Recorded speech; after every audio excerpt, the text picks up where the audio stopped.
All right, guys, welcome to Area Golf Tours. So this is a series where we review and give our opinions on the golf courses in the area in case you're passing through or live in the area just kind of looking for somewhere new to play and to try out. Today we will be doing the Raleigh Durham area. That'll encompass Raleigh, Durham, Chapel Hill, and the Apex area as well. So we will start off with the club at Chapel Ridge. It sits kind of on the southwest part of Chapel Hill. It fits inside the neighborhood named after Chapel Ridge. It's a good golf course, great layout, probably one of the best layouts of anywhere on this list. The big issue with it is sometimes the greens aren't in great condition, and it is quite a bit of a drive for a lot of people, especially if you live or are all the way in the Raleigh area. But if you are willing to drive out there, it's one of the best values. It's always in, I would call it decent shape year round. And the layout's fantastic. No hole feels the same. It's a pretty good course, especially for the value in this area. The Crossings Golf Club. Crossings Golf Club is a smaller course located in northeast Durham. Conditions-wise, it's probably one of the worst on this list. It's very affordable. It's probably one of the lowest costs for a full par 72 course. It's shorter. Most of the holes aren't 400 yards or more, even from the back tees. So it's fun to go to. A lot of local people play at it. Has a lot of leads, things like that. It's not extremely challenging. Greens are typically very slow, but it is a fun course to go and play once. All right. Eagle Ridge Golf Club. This is located on the east part of the Raleigh area. It is a very unique golf course. Has 5 par 5s. A lot of forced carries in some areas. It's very hilly, a lot of elevation. When we played it, it was under construction for part of it, so we didn't actually get to play every hole from the full length. Having said that, it's not extremely challenging. It is kind of tight. It does kind of wind through the neighborhood that it's in. And if you are off the fairway in some areas, it's in thick brush and the ball's almost gone. If you are a little bit outside the rough line, so it's not too wide open the entire time. But it was a fun course. Our only issue with it was we had a very bad customer experience there with multiple members of the staff, so we really haven't returned to play it often for that reason. Duke University Golf Club. So this is, in our opinion, one of the best public courses in the area. Great layout, very nice greens, always in good condition. The biggest issue we have with it is the price. It's upwards of $120 every time that we've seen it and gone out to play it. Like I said, practice facilities also immaculate. Greens are very slopey. They're very quick year round. It's a great condition course to play in. It's not something we'd kind of go playing regularly on a weekly basis, but going out once in a while, it's a great destination course. If someone's in the area kind of looking to take someone out as a guest, it's a great course to play at. It can play very long. It can play well over 7,000 yards. They host US Open qualifying and everything at it. Like I said, conditions-wise, probably the nicest public course as far as conditions in the area. Good driving range, good putting green. Chipping green does kind of sit next to the patio, so if you're chipping in that way and you kind of bladed chip, there's a good chance that kind of goes into someone's drink. But for the most part, it is a really good course. It's just definitely on the pricier side. Falls Village Golf Club is a local kind of hidden gem almost. It's a very tricky layout. It's a very difficult course, but the issue with it is, although the greens are always in good condition, the rest of the course is not.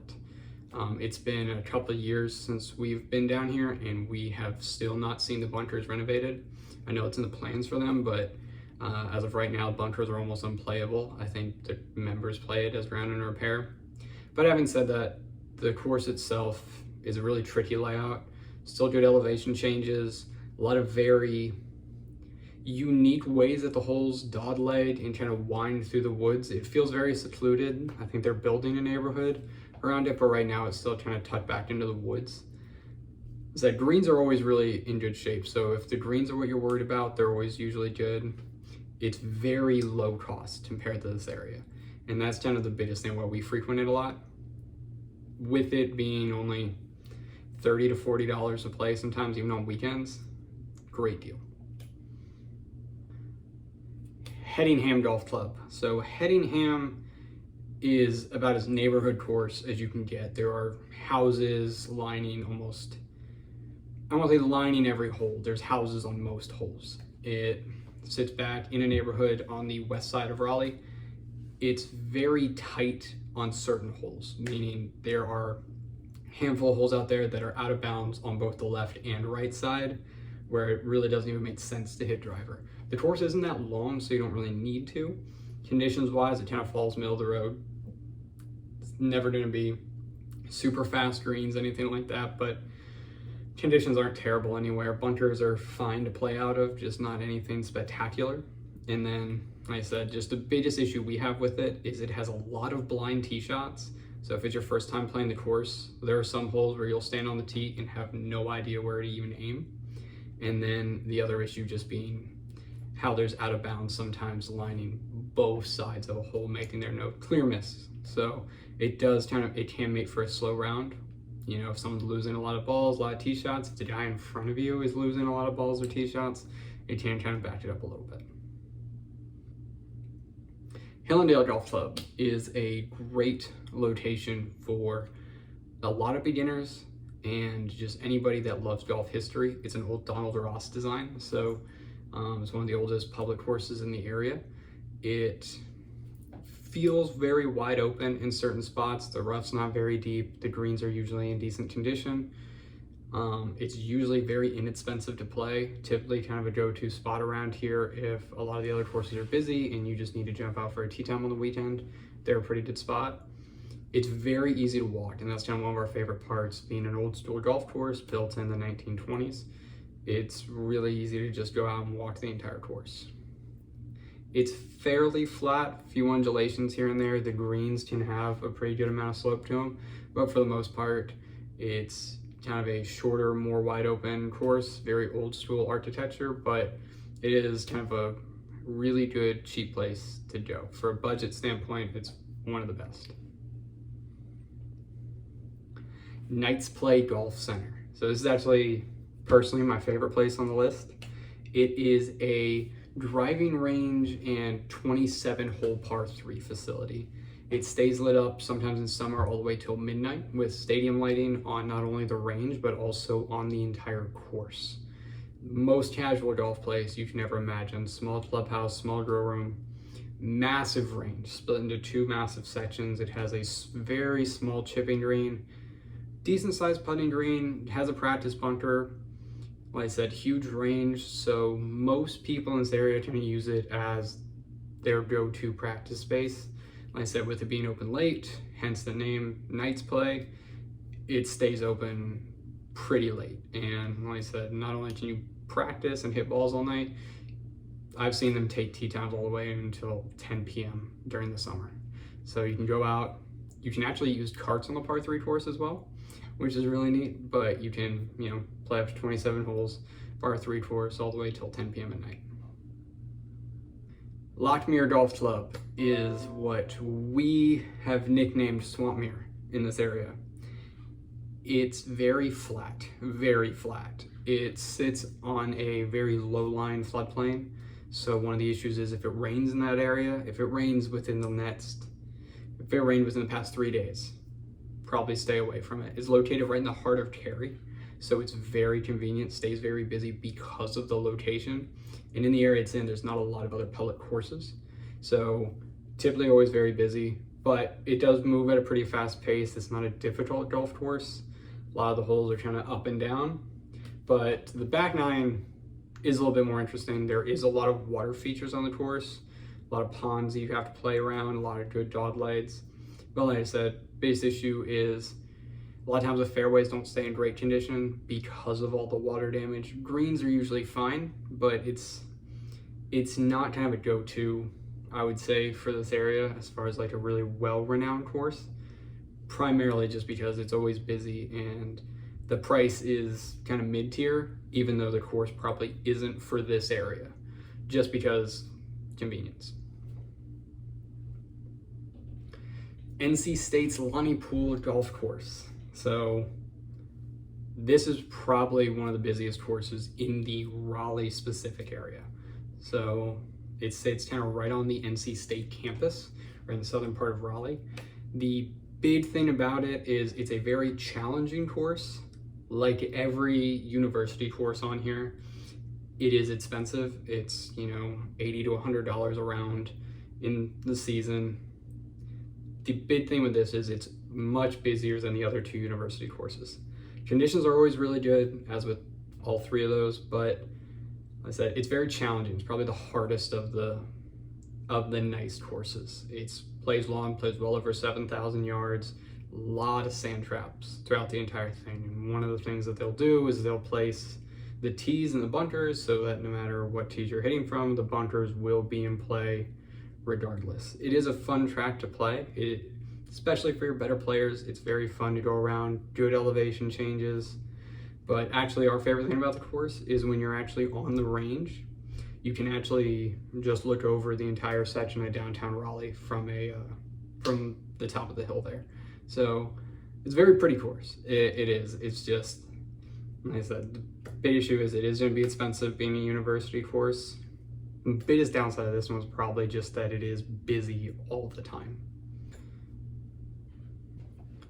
The Preserve at Jordan Lake. It is a very difficult golf course for people that don't hit driver well. It's kind of the easiest way to say it.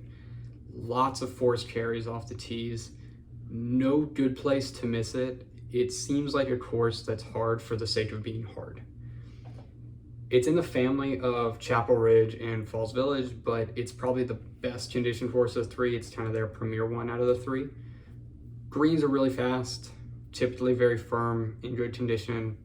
We've never seen the course in really bad shape, but it is just the more difficult course of all the three. It can play over 7,000 yards from the back. Like I said, a lot of forced carries, sometimes even from the back tees, causing 250-yard carries over some of them.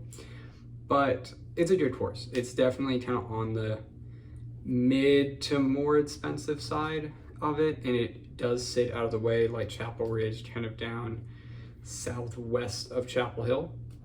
But it's a good course. It's a very popular one in this area. A lot of people's favorite, just for the conditions, for those guys that kind of jump around all the public courses. So yeah, it's a good place to stop by. Like I said, it's not our favorite just because of the difficulty for everybody, but yeah. Raleigh Golf Association. So this one sits towards kind of between Raleigh and Apex. It is a very short course. It, at full length from the back tees, measures are right around 6,000, maybe 6,100 yards. It's not very long, but it's the perfect course if you're taking someone that's a beginner out there, you're taking kids out there, maybe you just want to play them very casual round. It's really good for that. Conditions wise, not great, obviously. Then again, it's usually anywhere from like $20 to $40 to play. It's not an expensive golf course. It really shouldn't be, but it is a great place just to take friends, kids, beginners, like I said. It doesn't have a range. That's the biggest downside we kind of see of it. It has a great chipping facility kind of hidden behind the clubhouse. Big putting green. Pace moves pretty fast most of the time because the holes are very short.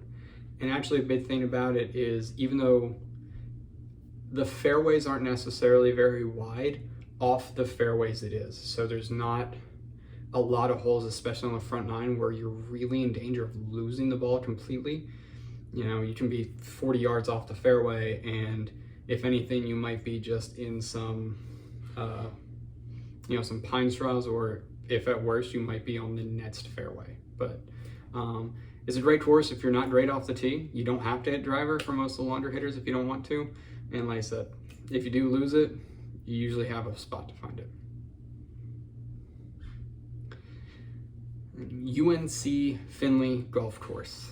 So this is UNC's course. So this is the last of the university courses and the last one on our list.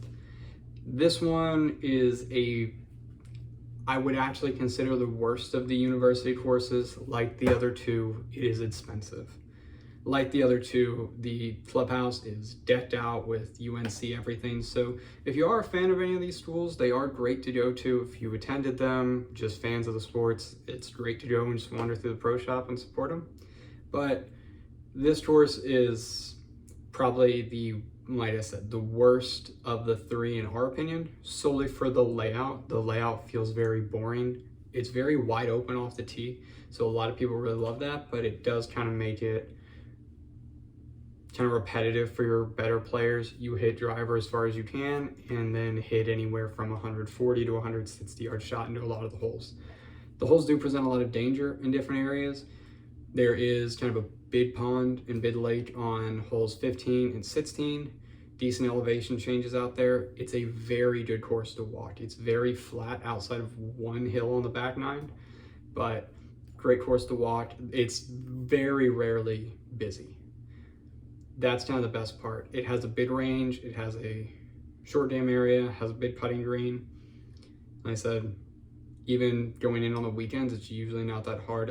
We've played as singles, just to walk on out there and find a space, and then during the weekday, it's almost never crowded out there.